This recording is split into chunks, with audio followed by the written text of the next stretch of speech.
Selamat datang di subtopik proses bisnis dalam bidang pengelolaan sumber daya manusia. Subtopik ini merupakan bagian dari topik proses bisnis bidang pengelasan dan fabrikasi logam. Bapak Ibu peserta pelatihan, apa itu pengelolaan sumber daya manusia? Pengelolaan sumber daya manusia merupakan solusi untuk mengatasi ketimpangan antar wilayah dalam memperhatikan potensi dan kearifan lokal. Perhatian mengenai kearifan lokal penting mengingat pengelolaan sumber daya yang berbeda-beda. Sebagai contoh, dengan meningkatnya pertumbuhan industri fabrikasi di Indonesia, maka dapat diperkirakan bahwa kebutuhan terhadap ahli pengelasan di masa mendatang juga akan meningkat. Dalam bidang pengelasan dan fabrikasi logam, ada beberapa kualifikasi yang berpeluang diisi oleh welding engineering, welder, welding inspector, dan non-destructive testing personil atau NDT. Berikut contoh pengelolaan sumber daya manusia. Dalam suatu organisasi ada beberapa strategi yang bisa dipakai untuk mencapai kinerja organisasi yang maksimal. Untuk itu maka organisasi harus menerapkan standar kompetensi yang harus dimiliki oleh setiap karyawan.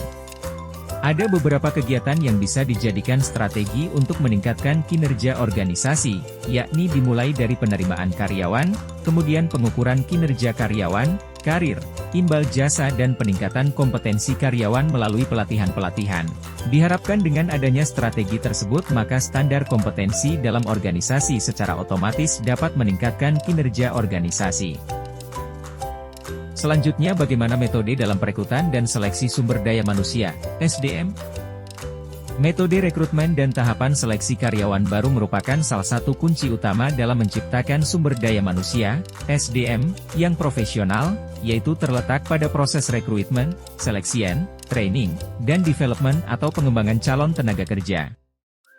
Bagaimana mengelola sumber daya manusia?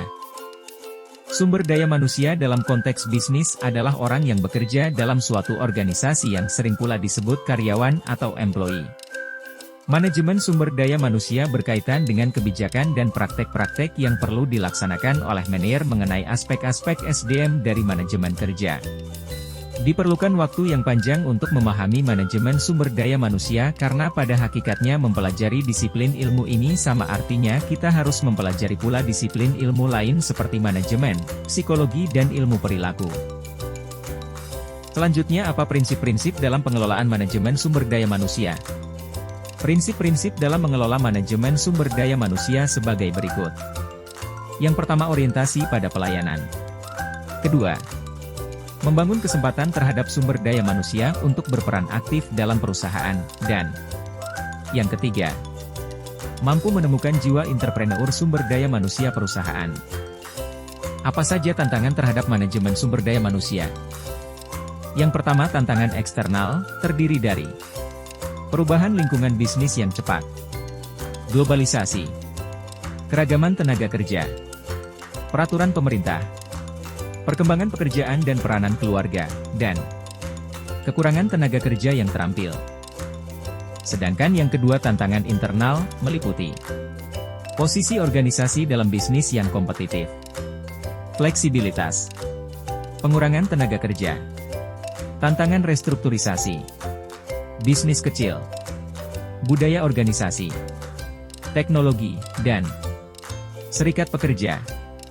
Selanjutnya, apa saja problem sumber daya manusia? Problem yang sering dihadapi oleh organisasi bisnis dalam pengembangan dan implementasi strategi bisnis pada umumnya adalah tidak tersedianya sumber daya manusia yang memiliki kompetensi cukup dan motivasi yang tinggi untuk menjalankan strategi bisnis dengan sukses. Bagaimana cara mengatasi masalah-masalah sumber daya manusia? Berikut ini beberapa cara atau strategi yang bisa dilakukan untuk mengatasi dan mengembangkan SDM di suatu perusahaan tertentu. Yang pertama dengan melakukan pelatihan, pendidikan, pembinaan, recruitment, mengadakan perubahan sistem, kesempatan, dan yang terakhir, penghargaan. Demikian materi subtopik proses bisnis dalam bidang pengelolaan sumber daya manusia dalam topik proses bisnis bidang pengelasan dan fabrikasi logam. Semoga bermanfaat.